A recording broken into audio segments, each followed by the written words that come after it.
Como lo anunciamos, estamos aquí en los estudios con el exministro de Justicia, Gustavo Adriancén.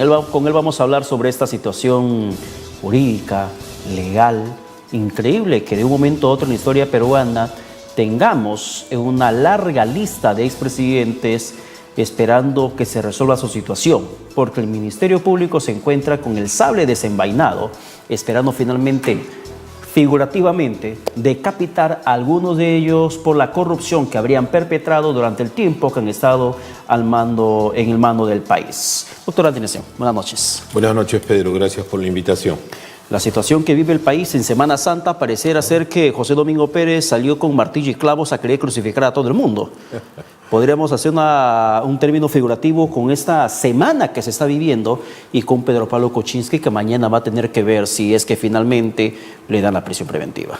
Con la diferencia que en la Semana Santa a Cristo lo crucificaron injustamente, ¿no? En estas condiciones ¿hay algún justo? Yo creo que más bien hay varios barrabases que pretenden escaparse de la justicia, pero como bien has indicado, Pedro, está el Ministerio Público actuando con celeridad y está actuando además con miras, entiendo yo, de evitar que este manto de impunidad que por décadas ha cubierto la actuación política en el Perú finalmente caiga, ¿no? Y siguiendo esa tónica de Semana Santa, usted habla de los barrabases. ¿Habrá algún Pilato en el Poder Judicial que se lave las manos? Porque tantas veces se ha visto a investigados de corrupción que salen bien librados.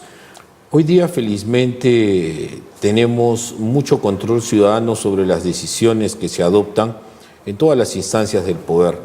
En consecuencia, creo yo que muy difícilmente estas argucias que antes utilizaban los que se libraban de la justicia puedan aplicarlas en estos tiempos. Sí creo que es un tiempo de reflexión, y no solamente una reflexión de carácter religioso y de recogimiento, sino además debe ser un tiempo de reflexión respecto del Perú que queremos, Pedro. Y queremos un Perú, como dice la calle, libre de corrupción, de esta que nos ha costado miles de millones y que nos ha privado de poder tener un desarrollo más franco, ¿no? Pedro Pablo Kuczynski es más culpable que otros expresidentes, llámese por ejemplo Alejandro Toledo, Ollantumala, Alan García. Yo creo que la culpabilidad tiene que ver con la intensidad del delito, del perjuicio que hayan causado también. En el caso de Toledo sabemos que sus sobornos estaban por el orden de los 35 millones de dólares. No se tienen cifras exactas de algún otro presidente, pero en el caso de Pedro Pablo Kuczynski lo que sí se sabe es que sus empresas Westfield Capital y First Capital habrían recibido la primera 2 millones de dólares vía Banco Continental y la segunda 1 millón de dólares vía Banco de Crédito, ¿no? Entonces, allí, por ejemplo, tenemos una cifra significativamente menor a la de Toledo. Sin embargo, nosotros debemos partir del principio que no importa cuánto le robes al Estado. El solo hecho de robarle al Estado es robarle a los peruanos y eso merece una condena igual de severa. Pero se considera además que no importa en la diferencia de montos, de coimas que habría solicitado Toledo en su momento o cuánto se le está involucrando a Pedro Pablo Kuczynski, porque pareciera ser que la tesis del Ministerio Público es que Kuczynski ha sido el engranaje para que finalmente se dé esta coima en la interoceánica y otros proyectos que terminaron beneficiando de manera ilegal a Odebrecht. Bueno, en efecto, todo haría pensar que, como es la tesis del fiscal, desde las más altas esferas del poder se utilizaron las posiciones de gobierno para emitir normas legales, Pedro, que finalmente fueron beneficiosas para el otorgamiento de la buena proa a Odebrecht y en consecuencia, a vuelta de correo, Odebrecht estuvo pagando por esos favores, por esas gracias normativas que le dieron. Y esa tesis es muy importante, Pedro, porque es primera vez que se esgrime una tesis de esta naturaleza en un caso de corrupción como estos y de lavado de activos. Y fíjate tú, quiero recordar que el propio presidente Alan García está comprometido por una situación muy similar en el caso del tren eléctrico. Se habla de decretos de urgencia, de decretos supremos y de resoluciones emitidas precisamente con un propósito similar. Entonces, si a igual razón, igual derecho, esa misma tesis de la Fiscalía podría ser aplicada para el caso García y en consecuencia dictar las mismas medidas que se le están dictando a Kuczynski ahora. Claro, pero la situación que justamente esgrime el expresidente García es que a él no le mencionan de manera directa, como sí sucede con Kuczynski, como sí sucedió con Humala, como sí pasó con Toledo, con él no está sucediendo eso. Entonces, lo que el Ministerio Público lo que está haciendo es a personas de su entorno, identificadas dentro de las operaciones estructuradas de Odebrecht que pagadas con la caja 2 que hayan recibido coimas, intentando vincular. ¿Esto no sería un manejo político? ¿No sería más un tufillo de meterle a Cana García como de lugar por encima de los medios probatorios que en realidad podrían existir directamente vinculados sobre él? Mira, Pedro, esa es la tesis que maneja García y la hace sin duda uniendo aquello de nadie me ha sindicado a mí directamente. Claro, es evidente, ¿no? No esperemos que un político tan sagaz como García haya ido a abrir el bolso frente a los de Odebrecht para que lo depositen ahí el dinero. ¿Los anteriores han sido inexpertos? Toledo, Humala, por ejemplo, con la Sajena de Nadine. Yo creo que probablemente ausentes de malévolo expertise para hacer las cosas, ¿no? El hecho cierto es, como tú lo has mencionado, Pedro, hay todo un entorno de Alan García. Está Luyo, está Tala, está ahora Nava, que son... Cuba. Que está Cuba, que no son personas ni siquiera poquito distantes de García, sino son gente que ha formado parte de su círculo más íntimo. Y estás hablando de un secretario claro, personal. Y doctora de ¿no? Nacer, estamos hablando de un Nava y estás hablando también de un Cuba directamente vinculados en la recepción de las coimas, pero que no han jugado un papel decisivo en torno a las facultades que ellos tenían en su sector, por ejemplo. Sin duda, eran unos meros operadores de lo que se estaba haciendo, porque poder de decisión a esos niveles no tenía un viceministro y un secretario que llegado el momento se convirtió en ministro ya muy al final de gobierno solo para gozar del antejuicio. Y además que Cuba estaba en el sector de comunicaciones, no estaba en transportes. Pero recuerda que Cuba, estando en el subsector de comunicaciones, tenía interferencia directa en el de transportes y en el de transportes, donde relativamente no tendría nada que ver, pero vimos cómo actuó, cómo se nombraron los comités de selección y quienes participaron de él eran gente muy próxima precisamente a Cuba, ¿no? Entonces, esto es una suerte de poner peones en las posiciones más convenientes a efectos de que sirvan a tus caprichos. Ya, pero la situación está bastante clara respecto al caso García. Puede haber mucha sospecha, mucha subjetividad de por medio, pero en el ámbito legal judicial las sospechas no cuentan, cuentan las pruebas. No. ¿Existen elementos suficientes en la expertise que tiene usted en el ámbito jurídico, elementos suficientes como para que pidan una detención preliminar a Alan García por la vinculación del entorno político que en su momento lo rodeaba cuando él era gobierno? Hay indicios que hacen suponer de que esta sería una medida próxima por llegar. Y te digo por qué, Pedro, porque, por ejemplo, el elemento de obstrucción a la justicia a mí me parece determinante. Alan García ha demostrado de manera recurrente ser un obstructor a la justicia. El solo intento de pedir asilo, él dice sí, pero es un derecho constitucional. Sí, señor, pero es un abuso del derecho el pretender utilizar la figura constitucional del asilo para evadir la justicia. Por otro lado, Pedro, también debemos tener en cuenta que de boca de Alan García, él afirmó tener infidentes dentro del equipo especial. Aunque luego se quiso rectificar. Pero dicho está.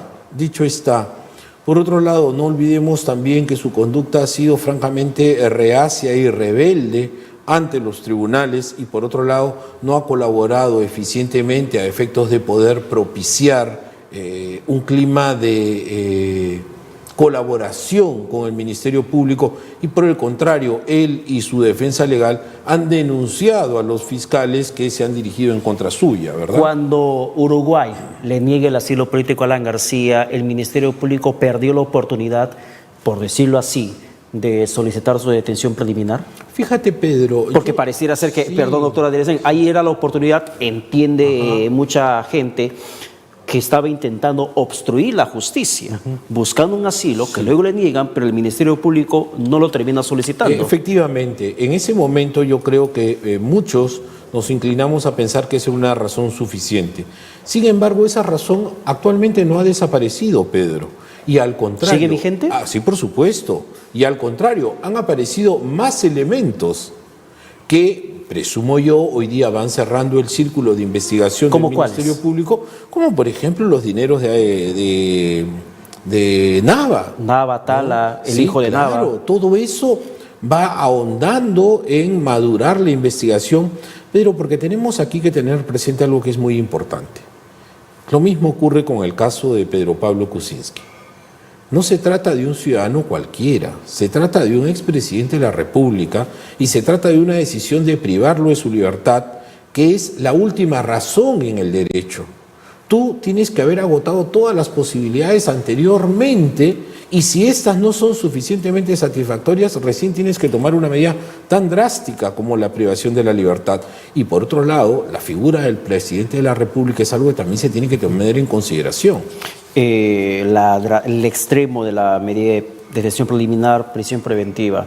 Se ha cuestionado mucho la edad de Pedro Pablo Kuczynski.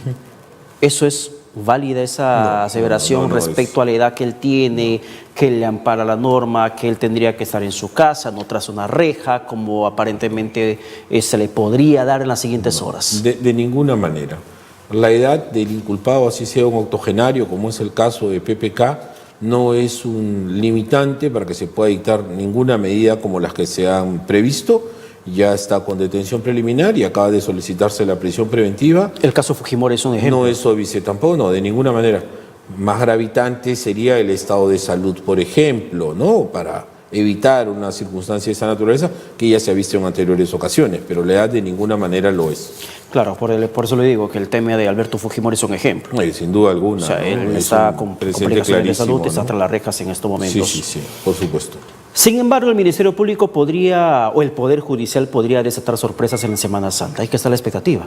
Bueno, sí, hoy día estamos ya en minutos de que la Sala tome una decisión sobre Pedro Pablo Kuczynski. No olvidemos que independientemente de esta decisión van a tener que resolverse también sobre el pedido de prisión preventiva que ya ingresó.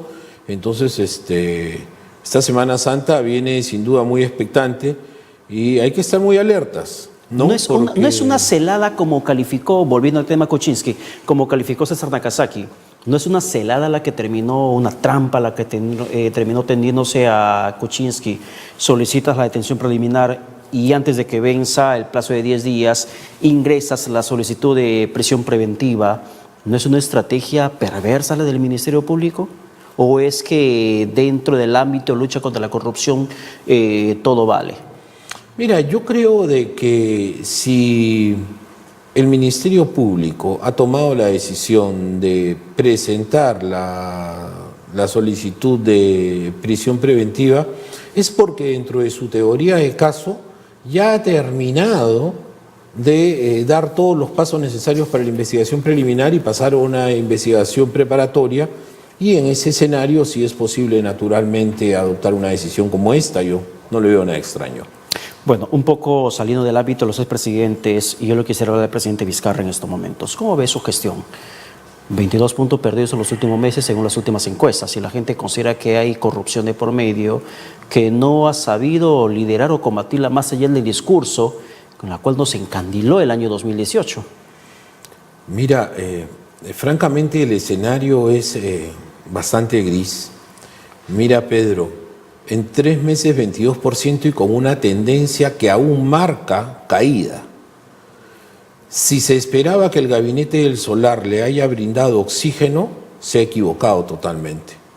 Porque el gabinete del Solar ya se empieza a desmoronar. Ayer por la noche tarde se anunciaban las renuncias de Bruce y la renuncia de Edmer Trujillo.